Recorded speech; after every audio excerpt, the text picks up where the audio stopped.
1절부터 11절까지 말씀입니다. 사무엘상 17장 1절부터 11절까지 말씀을 저와 여러분들이 한 절씩 교독하겠습니다. 블레셋 사람들이 그들의 군대를 모으고 싸우고자 하여 유다에 속한 소고에 모여 소고와 아세가 사이의 에베스 담밈에 진침해 사울과 이스라엘 사람들이 모여서 엘라 골짜기에 진치고 블레셋 사람들을 대하여 전열을 벌였으니 블레셋 사람들은 이쪽 산에 섰고 이스라엘은 저쪽 산에 섰고 그 사이에는 골짜기가 있었더라. 블레셋 사람들의 진영에서 싸움을 도두는 자가 왔는데 그의 이름은 골리앗이요 가드 사람이라. 그의 키는 6규빗 한 뼘이요 머리에는 노투구를 썼고 몸에는 비늘 갑옷을 입었으니 그 갑옷의 무게가 놋 5천 세겔이며 그의 다리에는 놋 갑반을 쳤고 어깨 사이에는 놋 단창을 메었으니 그 창자루는 배틀채 같고 창날은 철 600세겔이며 방패든 자가 앞서 행하더라. 그가 서서 이스라엘 군대를 향하여 외쳐 이르되 너희가 어찌하여 나와서 전열을 벌였느냐. 블레셋 사람이 아니며 너희는 사울의 신복이 아니냐. 너희는 한 사람을 택하여 내게로 내려 보내라. 그가 나와 싸워서 나를 죽이면 우리가 너희의 종이 되겠고 만일 내가 이겨 그를 죽이면 너희가 우리의 종이 되어 우리를 섬길 것이니라. 그 블레셋 사람이 또 이르되 내가 오늘 이스라엘의 군대를 모욕하였으니 사람을 보내어 나와 더불어 싸우게 하라 한지라. 같이 읽습니다. 사울과 온 이스라엘이 블레셋 사람의 이 말을 듣고 놀라 크게 두려워하니라. 아멘. 이스라엘 백성들이 애굽을 떠날 때 굉장히 신났을 것이라고 생각을 합니다.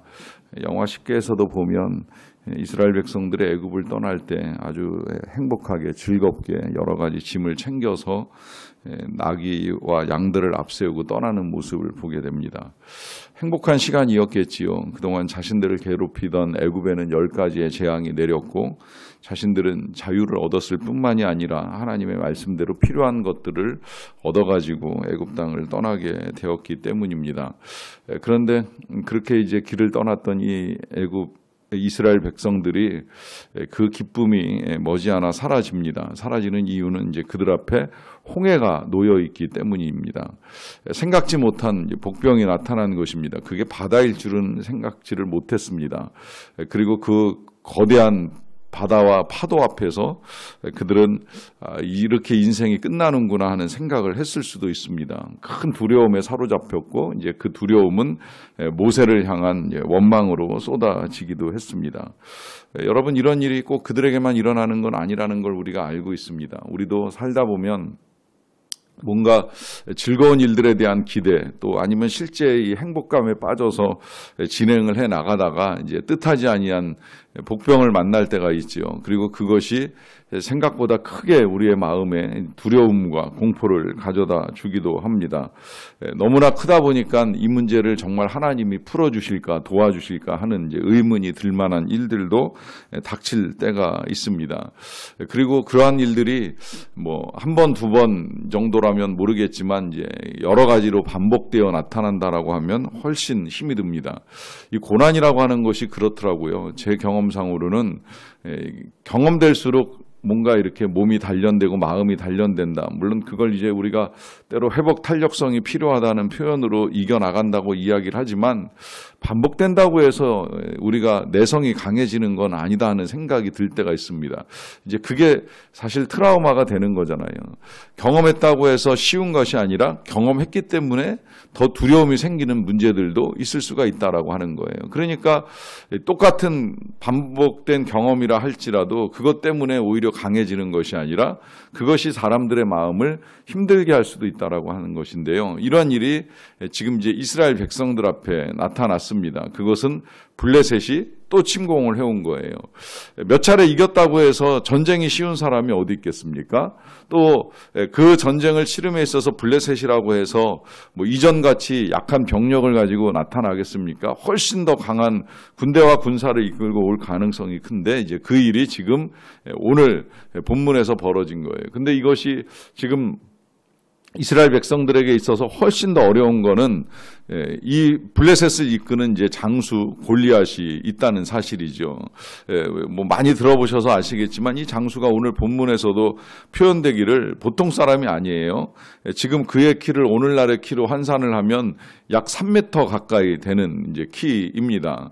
뭐 그 정도까지는 아니라 할지라도 어쨌든 이제 덩치 큰 장수가 앞장서 있다라고 하는 건 그들에게 있어서 두려움과 공포의 대상이 될 수 있는데 이 사람이 그냥 몸만 가지고 나온 것이 아니라 이제 그 자신에게 이제 입힌 옷이나 아니면 뭐 여러 가지 들고 있는 것들이 보통이 아니에요. 예를 들어 뭐 갑옷 같으면은 이 갑옷이 지금 무게가 놋 5,000세겔이라고 이야기를 하는데 이제 이거 오늘날로 환산하면 한 60kg 정도 되는 무게입니다. 그러니까 자기 몸에 두르고 있는 이제 겉옷만 그 정도의 무게이고요.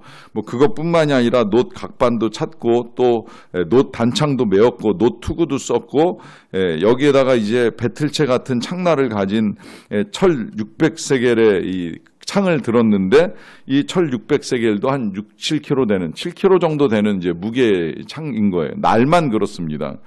거기다가 이제 그 사람 앞에 방패든 자가 서 있고요. 그리고 이제 이 무기를 들어주는 사람도 있었을 터인데 이러한 사람이 앞장서서 이 군대를 이끌고 있으니 이스라엘 백성들 눈에 보기에는 굉장히 큰 공포의 대상이 서 있다고 할 수가 있겠지요. 그런 이제 그가 이 이스라엘 백성들에게 전쟁을 할 때 이런 제안을 합니다. 한 사람 보내라. 대표를 보내가지고 나와 싸우자. 싸워가지고 만약에 그가 이기면 우리가 너희의 종이 되겠고 만약에 내가 이기면 너희가 우리의 종이 되어야 하리라 라고 하는 말을 합니다. 어떻게 보면 그냥 한 사람만 대표로 나가서 싸우자라고 하는 이야기이기 때문에 이제 쉬워 보여요. 하지만 쉬운 거 아니죠. 이게 어떻게 보면 골리앗이 되게 이제 머리를 쓴 표현이라고 할 수가 있겠는데 그렇게 말씀드리는 이유는 어차피 전쟁을 치르고 이기고 지는 그 결과의 문제는 누가 누구의 종이 되느냐라고 하는 것의 문제인데 이 전쟁에서 많은 남자들이 죽고 난 다음에 전쟁을 승리하게 되면 종이나 군사로 부릴 만한 이 백성들이 많지 않잖아요. 수가 줄잖아요. 그러니까 한 사람만 죽여가지고 나머지 군인들은 다 이 블레셋의 종을 삼겠다는 이야기를 지금 하는 거예요. 그러니까 전쟁을 쉽게 끝내버리고 이제 이 점령 국가로서의 통치를 쉽게 하려고 하니까 장수끼리 승부를 가르자라고 하는 것입니다. 문제는 이제 이 장수, 이 골리앗과 맞서 싸울 만한 장수가 이스라엘에는 안 보인다는 것이죠. 그러다 보니까 이 골리앗 한 사람만으로도 이스라엘 백성들에게는 큰 공포와 두려움이 될 수밖에 없습니다. 자, 이런 상황에서 보면 지금 이스라엘 백성들 앞에 놓여 있는 상대는 굉장히 크고 강하고 또 용감해 보이기까지 합니다. 반대로 이스라엘 입장은 어땠을까요? 자신들이 보기에 자신들은 아주 작고 약하고 좀 더 나간다면 아주 무력해 보이고 두려워서 떨고 있는 존재가 될 수밖에 없다라고 하는 것이죠. 어쩌면 이게 이제 우리가 겪어나가는 고난의 어려움이라고 할 수가 있겠는데요. 문제는 한없이 크고 강해 보입니다. 그 문제 앞에 서 있는 우리는 너무 나약하고 무력하고 작아 보이기 때문에 두려움에 빠질 수밖에 없는 것이죠. 그런데 여기서 이제 우리가 그러한 것들을 이겨나갈 때에 이제 먼저 생각을 해봐야 될 것은 정말 내 눈앞에 보이는 그게 전부인가 하는 생각을 한 번쯤 해보시라는 거예요. 제가 고등학교 3학년 때 공부해야 될 때 이렇게 공부하기 싫어가지고 극장에 가서 본 영화 중에 이제 인디아나 존스, 그 당시에 이제 레이더스라는 제목으로 나온 첫 시리즈가 이제 인디아나 존스의 첫 편이었는데요. 그 영화에 잊지 못하는 장면 하나가 있습니다. 그건 무엇인가 이제 찾기 위해서 잃어버린 법궤를 찾는다고 주인공 해리슨 포드가 이제 막 헤매고 돌아다니다가 뜻하지 아니한 복병을 만나잖아요. 그 복병은 그 지역에서 굉장히 칼을 잘 휘두르는 사람이었어요. 아주 큰 칼을 가지고 해리슨 포드 앞에 나타나가지고 그 칼을 현란하게 휘두르면서 마치 곧 그 칼을 가지고 해리슨 포드를 죽일 것만 같은 태도를 취하고 이제 점점 가까이 다가옵니다. 근데 그때 해리슨 포드가 주머니에 있는 총을 꺼내가지고 한 방에 그 사람을 쓰러뜨리잖아요. 참 어처구니 없는 장면이었어요. 그 사람은 큰 칼을 휘두르면서 위협과 공포를 조성했지만 그러나 총을 가진 사람이 한 방에 상황을 끝내버리는 이런 일이 벌어지고 마는 것입니다. 이 장면을 보면서 지금까지 드는 생각은 그런 거예요. 인간이 어찌 한치 앞을 알겠는가. 칼을 들고 있을 때는 자기 스스로 굉장히 강하게 보일 수도 있고요. 그 칼 든 사람 앞에서는 스스로가 정말 한없이 나약해 보이는 상황일 수도 있습니다. 그러다 보니까 뭔가 좀 있다 싶으면 큰 소리를 치는 사람이 있고 뭔가 좀 힘들다 싶으면 쉽게 위축돼 버릴 수 있다라고 하는 것이죠. 그러나 우리가 다시 한번 생각을 해보면 성급한 두려움으로 우리의 나약함을 표출할 필요는 없다는 것입니다. 그래야 되는 이유는 뭐냐면 우리는 결과를 모르기 때문입니다. 결과를 모른다는 것은 들리는 것이 전부도 아니고요. 보이는 것이 전부도 아닙니다. 당장 눈앞에 크게 나타났다고 해서 그것이 정말 큰 것이 아닐 수도 있는 것이고요.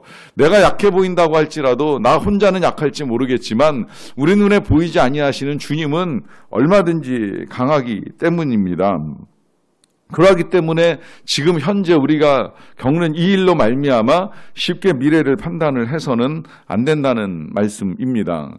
이러한 일들이 심지어 예수님을 모시고 가는 이제 제자들도 겪었던 일들이잖아요. 이 제자들이 처음에 신나게 예수님 만나서 배우고 하면서 재밌는 시간을 보냈어요. 그러다가 이제 갑자기 예수님과 함께 배를 타고 바다를 건너가는데 풍랑을 만난 거잖아요. 그 풍랑이 그야말로 큰 풍랑입니다. 헬라어 성경에 메갈레라고 하는 단어가 쓰여 있는데 이게 이제 오늘 메가 거대하다라고 하는 이제 단어인데요. 그만큼 큰 풍랑이 배 위에 덮쳐오고 배에 물이 차기 시작을 하니까 정말 제자들은 죽을 것만 같은 공포에 사로잡혔어요. 그리고 그런 상황에서 배에서 주무시고 계시는 예수님을 보니까 답답한 가운데 소리를 지르지요. 우리가 죽게 된 것을 돌아보지 아니하시나이까. 이 말은 그만큼 두려웠다는 이야기예요. 죽을 것만 같은 공포였던 거예요. 그런데 그때 일어나신 예수님이 어찌하여 두려워하느냐라고 하면서 그 풍랑을 가라앉혀 주시잖아요. 그때 동일한 일이 일어나는 거예요. 당장 눈앞에 보이는 풍랑만 보면 내가 죽을 것 같고 이렇게 인생이 끝나는가 싶지만 그러나 그 배에는 예수님이 계십니다.